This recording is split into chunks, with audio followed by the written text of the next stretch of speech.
there was a assumption of ask, what does humanity look like in the year 3000 AD? And say, well, I think that you would find people who looked exactly like us right now. And I think you'd find people who looked exactly like us right now, but were shot full of all sorts of nanotechnology. I think you'd probably find AI that looked exactly like you and I right now, and were very formed on the fact that they were human. I think you'd find humans who were 20 feet tall or adapted to zero gravity, or who had wings and who would be very insistent you call them human. I think you'd other people would have a minor adaptation to say, no, I'm not a human anymore, please don't call me that.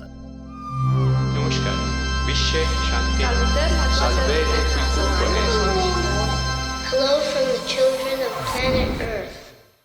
Isaac, thank you so much. We really appreciate you coming onto the show. To the audience, I'm a massive fan. I will leave all of the links in this video below. If you haven't seen the channel, it is definitely, I would say, probably the best science fiction channel on the internet. Just in the sense of like from the YouTube videos, just explaining really, really cool, fun, exciting topics that are not even just science fiction, but also science, maybe possibility. If you could maybe just start off with sort of just your name and what do you do? Well, I'm Isaac Arthur. I'm the chief producer and writer over at Science and Futurism with Isaac Arthur, a channel that got its name simply by accident. And what we do is we make videos about science and futurism. We basically we try to take concepts of the not too distant future, all the rest of the really distant future, and we try to inject as much science as possible into both real world science problems like, how to reach the moon again, and more fantastic stuff that you tend to see out of science fiction. So big thing is we try to do science and a realistic view of the future where possible, keeping it kind of upbeat and keeping it entertaining too. So education and entertainment is the aim. Awesome. I would say one of the things I love about the channel is every time I watch the show, I get into the realm of finding out something that I didn't even know that I didn't even know, right? Because some of them are sort of like just really sort of way out there and awesome concepts. Do you think we're kind of in a golden age of sort of interstellar imagination? Or do you think this is just like that science fiction has always been ahead of the game in that sense? I hope we're not in the golden age right now, because I'd like to think the golden age will probably be even better. I tend to think the next couple of centuries will be even better. But in terms of science fiction itself, I do think the 20th century particularly is probably going to be the era of sci-fi. Some that was before that, like George Orwell or H.G. Wells or Mary Shelley, but you saw a lot of good stuff being made now, but that will be the golden age. So like you're never going to have another Shakespeare. You might have somebody who's better at some part of it than he is, but there's only one Shakespeare. And I think the 20th century is going to be that golden age of science fiction. As to what they'll be writing about in the future, I think when you're reading science fiction, you never see people inside science fiction reading science fiction. And I'm not sure if that's because it's too meta or because if the writer had a sci-fi concept in mind that would be logical in that setting, you'd rather write that story instead. So... But I think that we'll keep seeing, people are always going to write about the future, right?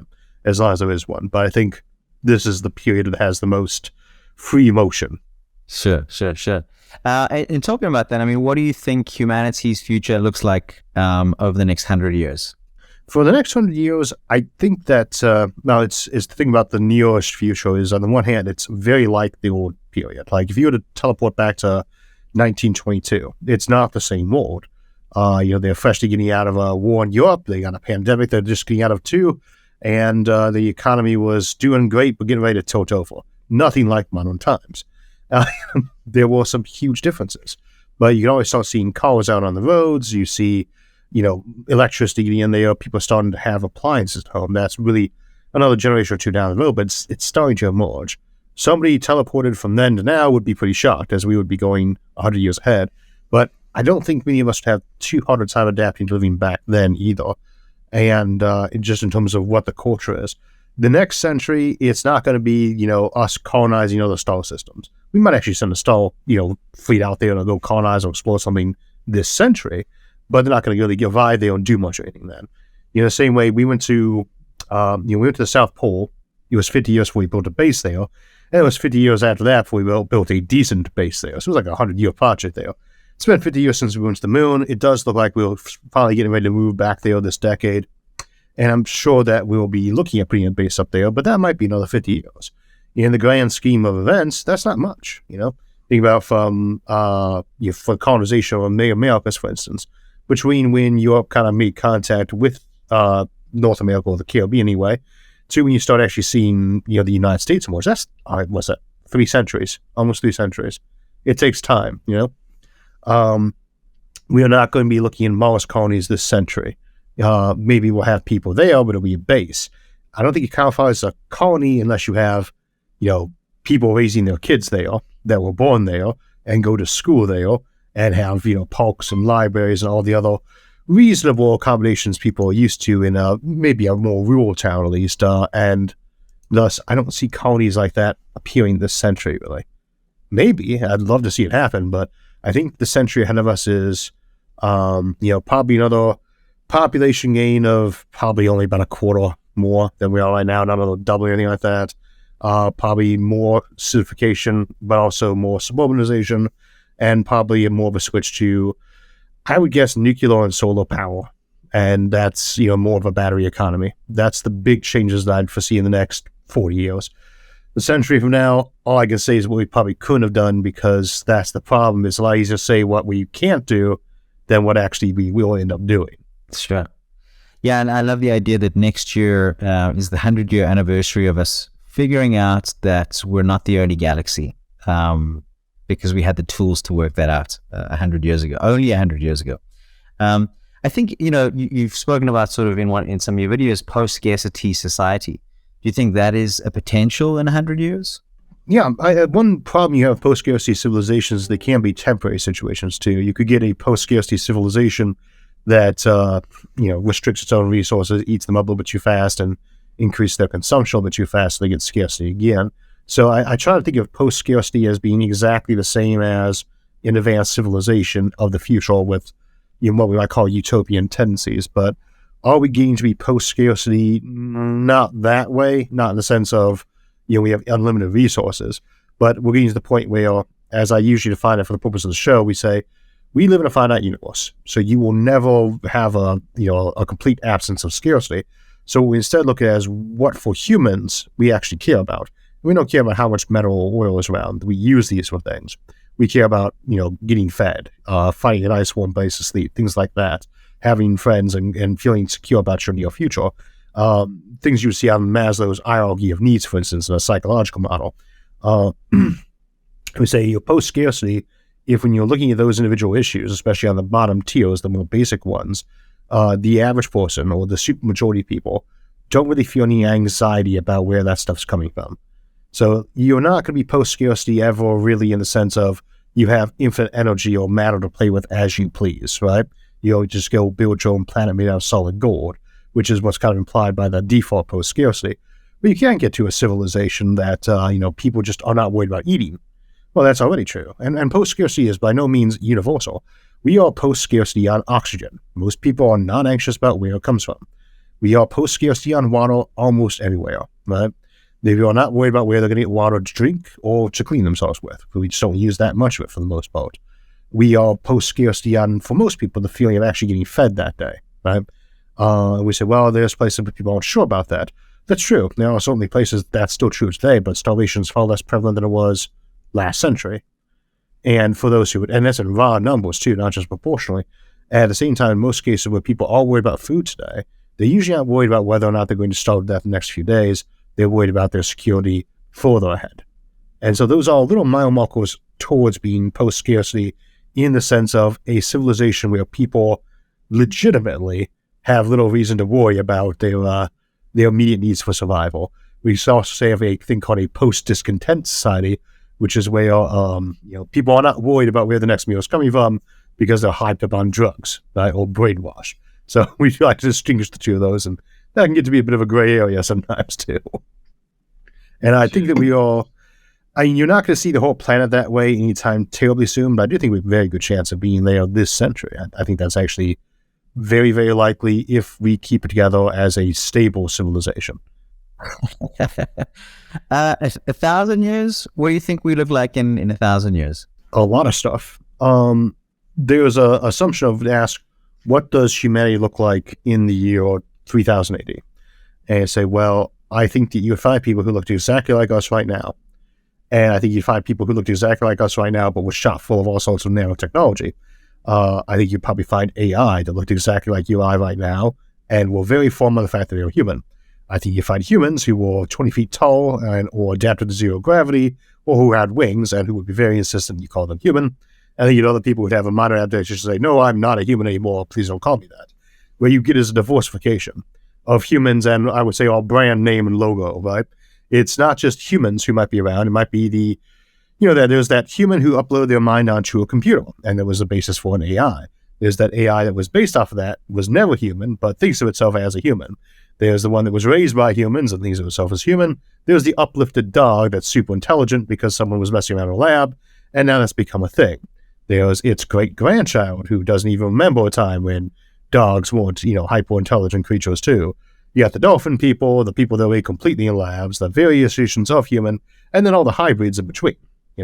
Once you have these established subgroups, they start crossing back over to create more subgroups. So that's the future of humanity is like any tree, it's going to branch out a lot. Some of those will probably be more successful than others. Sure. I think for me, the problem coming into this interview is that there were just too many things to talk about. So from the Fermi Paradox to post-human species to space colonies to conscious interstellar objects, are there any favorites for you that you sort of find fascinating? I guess the Fermi Paradox and megastructures are always my two classic ones to talk about, but I would say probably the most interesting ones for me to talk about are usually the more philosophical pieces. All the narrative stories where we take a person and we're trying to pick a specific pathway of technology so we have to narrow it down. So we set in a story and we take that person through, colonizing another planet or colonizing another solar system or, going to the edge of the galaxy. I'd say those, what we call the narrative episodes, are probably my favorite to actually write, whereas I think my favorite to actually produce when I have the graphics for it are the megastructures episodes, because there's this huge, beautiful object that often has maybe a sketch of it somewhere that we managed to get our hands on, some additional animations of it that folks have made and sent in to us. Those are the really fun ones because now you've gotten to visualize this concept for people, and now it's out there forever, and people have an image in mind. And so many of them are so cool, but they don't appear anywhere other than maybe a sketch somewhere in most cases. We have dozens of megastructures we never even got to discuss on the show because without something visual to show for them, we can't really explain the concept. It would just be me mumbling about them for half an hour. For those people out there who, didn't have the internet growing up, like those sorts of images were like literally in books, like J.R. Tolkien, like that little map at the back of that book. I just spent like an hour looking at that map. Maybe more, just continually going back because there just weren't that many images out there of imagination. Trying to figure out where exactly was Numenor on this map. Oh, it's sunk. Yes. Well, then that's very much the case. There are so many of those ones. The maps at the beginning of Dune, for instance. So Dune, one of the few books that has a glossary and was a bestseller. Those two usually don't go well together. But you have Joao K. O'Neill's High Frontiers book that had all the original space art, or not the original space art, but was the collection of all those space habitats. And in many cases, and those beautiful artwork, right? Those were the only art of those topics basically moving into the 24th century. And it's unfortunate because they are such amazing things. They're so entrancing for people that you want to put more of them out there. And one thing I'm very grateful to CGI for in modern days is that we all starting to see a lot more of that. The Fermi Paradox. Let's chat about the Fermi Paradox. Probably our most popular topic overall. Absolutely. So there's a lot of different possible reasons why we don't see aliens. Could you give us sort of your feelings on what some of those are? Well, I have no official stance on them, just so I can try to treat the topic more fairly, but most folks know that I tend to subscribe or tilt towards the belief that there are no intelligent technological civilizations inside our galaxy or probably its neighboring ones. And the basis for that is this biological assumption towards growth combined with a firm belief that it is possible to engage in interstellar colonization. Those are kind of the two positive theories there of the original Fermi Paradox episode, which is called the Dyson Dilemma, which was a horrible name for that because Dyson actually covered the prisoner's dilemma as one of his topics and the Dyson vacuum cleaner company had something called the Dyson lever, meaning that got horribly sunk in all the SEO ratings. But the basic concept there is, if civilizations survive, that they don't blow themselves up, that they do colonize the stars, it's not that they necessarily crawl over the entire galaxy, in a couple millennia, colonize in the side. It's just that every time they see an unoccupied system and they know how to actually colonize that, they're going to say, well, empty rock is just not as fundamentally valuable as a colonized megastructure or world, and we can make those and we could put people in them. And even this rock isn't really eternal because it's going to fall in the sun or crash in a gas giant or something. So we might as well use it. And so they're going to go build there. And it might be another 10,000 years for the people of that place say, you know what, I'd like to go next door. But on the scheme of the galactic scale, we expect this to be a billion years worth of civilizations or more, you just expect at least somebody to have actually just done that. And even when little bits of them decide they don't want to, other bits might. And the ones that are more pro-growth will usually be the ones that grow in numbers and take over the conversations or more. But that's the concept behind the rare intelligence camp. Very similar to the rare earth camp, but the rare intelligence only assumes that intelligence and technology are rare. They might be that's because life is really rare too. That's the other popular camp of that skeptical category. Your other two principal categories are always we just don't hear them because we wouldn't even know what to listen for. They might be intelligent clouds or things like that we just walk right past them, or they are in some way just not communicatable with us, right? And then, of course, the one that we're probably most familiar with, which is they don't speak to us. We don't know how to hear them because they're not aiming to talk to us. They could land here, or maybe they even do, right? But we do not see them in the sense of being able to pick them up. They're hidden from us, right? I've never liked this category because I can never figure out why advanced civilizations would feel obliged to hide from us right now. If you're aiming to hide from primitive civilizations, that's real easy until they get big telescopes over the kind we have in the 20th century. Once you get to this era of technology, the assumption being usually from sci-fi that another century or two down the road, they'll be like, oh, hello, neighbors. I don't think evolution of the human works so fast that they're going to expect to meet anything all that different a century or two now other than just education and cultural values. So why go to all that extra effort to hide yourself, which is like trying to hide New York City from the village right next door to it, in order to stay, away from them for 1 or 2 more centuries. But it might not be that kind of hiding. Things like we talked about the galaxy, concept of galaxy, that's 1 century old now, right? What if we're not actually in one? What if this is not the real universe that we're looking at, and this is just the place where they deposit us, or surround with a big projector screen? Those are certainly viable options, and ironically, easier than the idea that they kind of curtail their whole civilization to hide from us. So we try to look at those, and those fall into our more miscellaneous categories. Things like, do they just stop wanting to talk to us? Do they all use some kind of, hyperspace telegraph? These are, I think we had up to 100 solutions at one point in time that were, it got to the point of being unique and sane enough to be worth discussion, right? And there's a lot of them. And the answer right now is, we have no idea which is right. I tilt towards the one, but it's not a question of which one is better, it's which one is least worse. Because none of them really fit into all the categories, right? None of them seem to fit across the board. And it usually is my new concept for this that I tend to discuss in the last, new being 4 or 5 years, is that I tend to work on the assumption that the solution to the Fermi Paradox is going to require us to find out that at least one of our very basic assumptions about us or the universe around us in terms of either science or mindset is just wrong. And it could be something really big like we've messed up on the entire concept of a galaxy. It's not what we think it is. We've made an error. There's no universe out there. It could be something like, no, there's no evolution after all. All simulations. There could be one of those things that we just take as no does. That just turns out to be wrong. No idea what someone's going to be. It could be something really stupid that we just miss. In fact, it's almost guaranteed if it is like that to be something really stupid none of us would ever believe we missed, right? That's often the case with science and new principles. We look at it and say, oh wow, how do we not see that the whole time? It's like with the speed of light. We could have solved that 4 centuries ago if we just believed the data we were staring at. Instead, we just assumed it was instrument error and not really a big deal. Sure. I mean, I think that's one of the things that our perceptions or our understanding of the universe has shifted dramatically and continues to shift dramatically. And we kind of think that, I think it maybe generally at most times people have thought that, yeah, this is how it is. and then all of a sudden it's definitely not that. Until a little over a century ago, we just didn't know how big the universe was or how old it was. And then a century ago, unless we see like cosmic horror subgenres like H.P. Lovecraft in there, we just realized how big the universe is and how old it is. And the origin of life was starting to get a little bit more clear to us. We said, why isn't that happening all over the place? And that's the Fermi Paradox, fundamentally. Until then, there's no reason to even think about it. So they might have speculated there might be other worlds of life on them. You see that in plenty of mythologies, but there's no reason to be looking at the universe and saying, how can there not be? You know? If there is an intelligence in our galaxy, or we do come across something like that, you know, what do you think, or do you have any ideas on what communication could look like? We usually work on the assumption that it's going to be very, I don't want to say math-based, people say math-based, but really it's more physics-based, because yes, the math plays into it out there. We have good reason to assume that math would be universal in the universe. So there's some debate about that, but that's usually considered pretty solid. Their pie looks like our pie.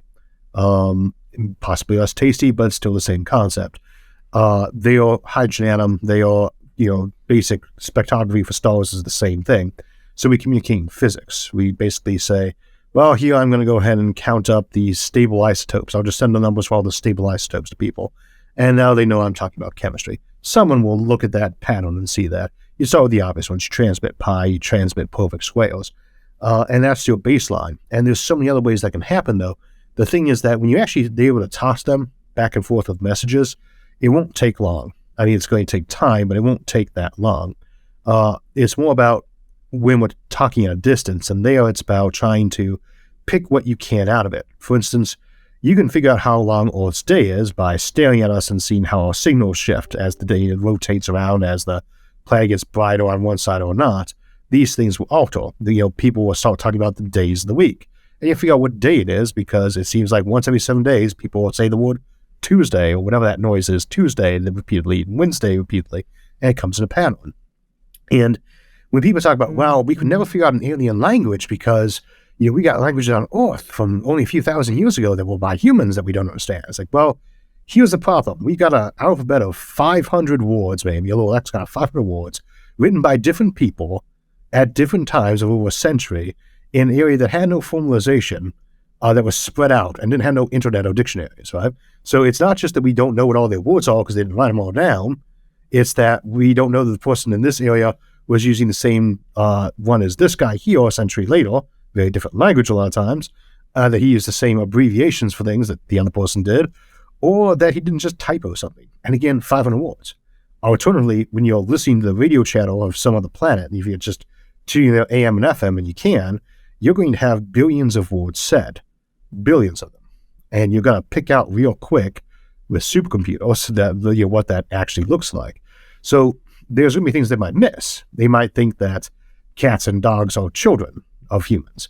They might think that humans actually have claws, because we use things like, oh, they're going to sink their claws into you. And it's like, well, we know other animals have claws, so they got them too. There's all sorts of strange things that they might bungle in that and vice versa.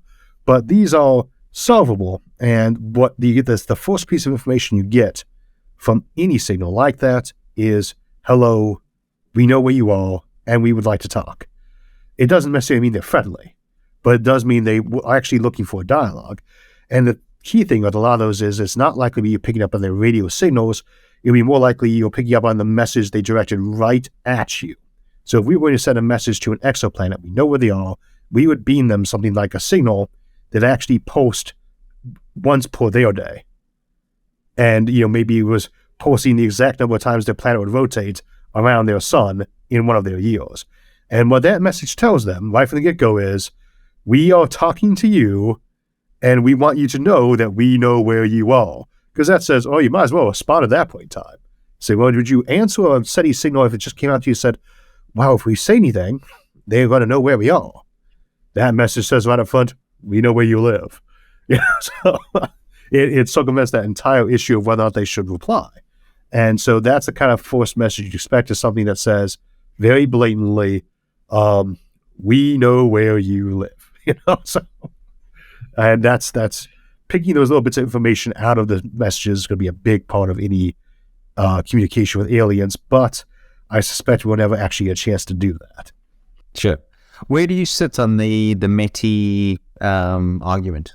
my friend David Kipping, he does the exoplanets lab at Cool Wars at Columbia.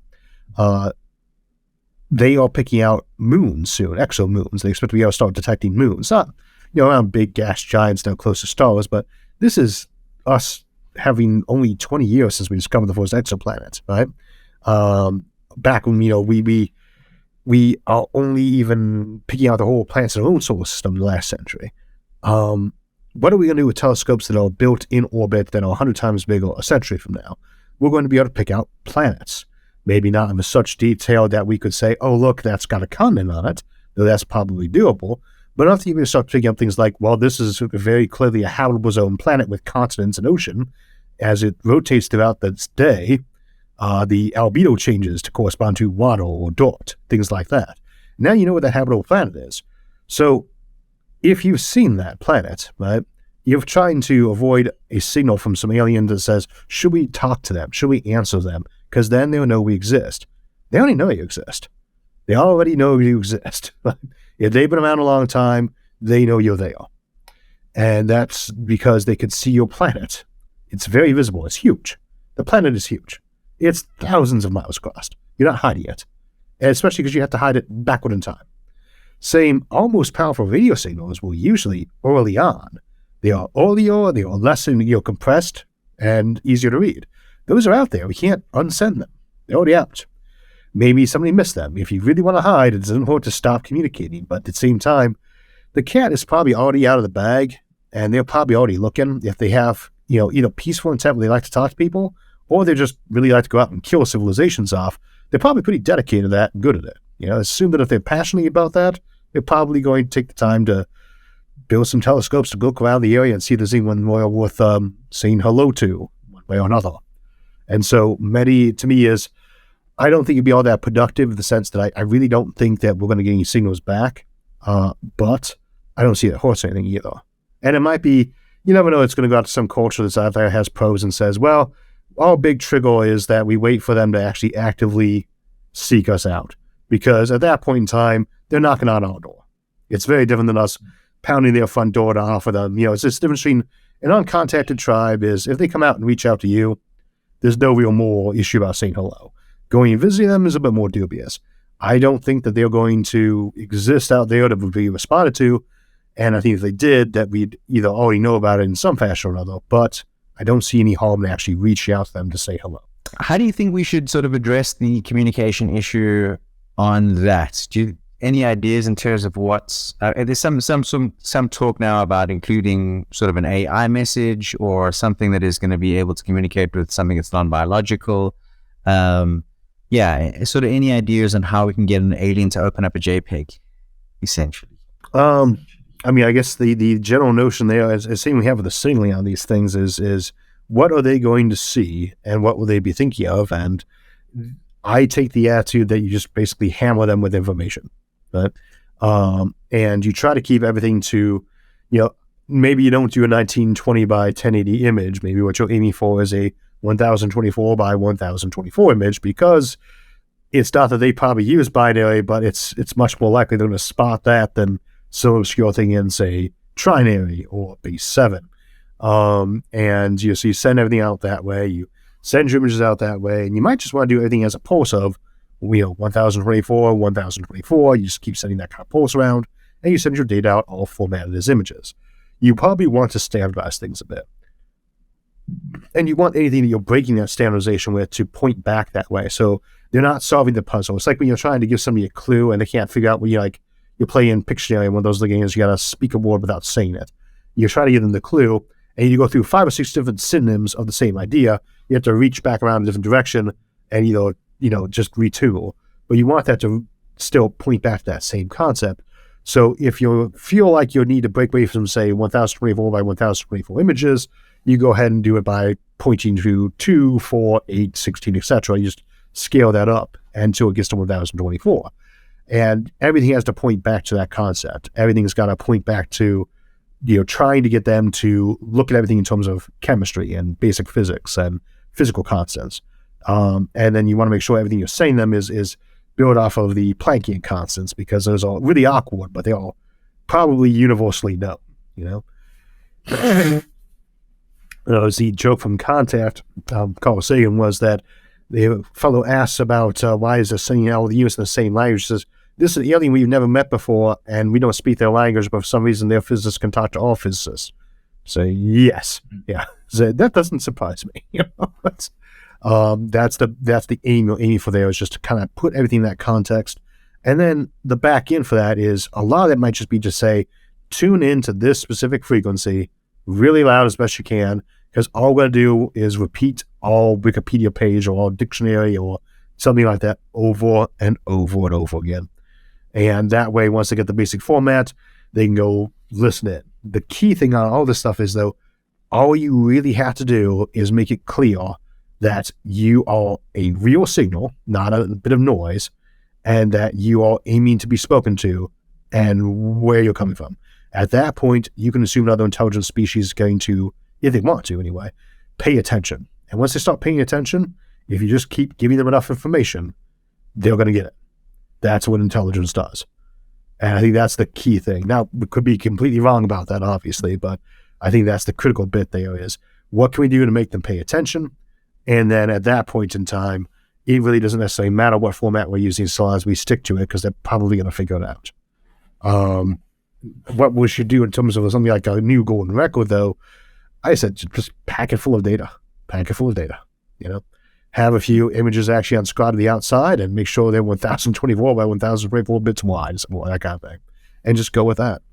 There's nothing wrong with the original format we used, but I don't know that we need to have anything more than that, because we're not really going to be trying to, do we really want to tell them about our culture as we see it right now, where the people of the year 3000 appreciate, that as their first contact? You might want to just keep it really simple as a way of saying, now you can tune into, our actual radio and signals and find out more about us. But it is kind of the downside is that no one's likely to ever find such a record, other than, our own archaeologists and treasure hunters. And if they did, they'd already found our radio signals. I would say that if there's any way we have aliens ever find that golden record, the way we'll know about it is when they land, to offer it back as a gift. Akin to how we got the ship that got turned into the desk in the Oval Office, right? Here's your thing back. Welcome, And that being said, I don't know that we even need to bother putting much on there. It makes sense for us to have all physical forms on there, so they have an idea what we're looking at, but they might not even know that's supposed to be a sketch of that. So much that relies on the assumption of how their eyeballs and their vision work. We don't know they're going to look at stick figures the same as we would. But I think it's in the right direction to aim to try these things, because what really matters about it is it makes us think about how we should be doing this communication. And we really want to know, because, again, I don't think we're going to encounter aliens anytime soon. If we do, I'd like to be as reasonably ready as possible. And it helps you actually get some basic protocols and thinking in people's heads. And like anything else, it's good problem solving for just thinking about, what does our civilization look like, 4,000 years ago or from now. Our joke on the show all the time is, there may not be any aliens in the galaxy, but if we get out there and colonize it and don't find any, don't worry, they'll arrive pretty soon thereafter. When you are separated by light years of signal lag and divergence, you're just not going to have the same civilizations there as, 100 light years the other direction, So you end up with aliens who are probably at least as alien as what we used to from classic sci-fi, where they just have a little minor, prosthetic on their forehead or something like that.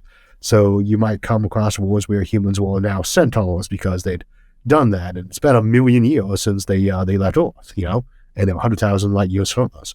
That is the galaxy as it appears. So in one way or another, it's going to help to know how we talk with such folks, because they'll probably appear eventually too. Isaac, thank you so much. I really appreciate it. I hope that you've also seen how much people smile and enjoy your content while you're talking about it. It is always fascinating to listen to, and thank you for that as well. Well, thanks for having me on, Nick.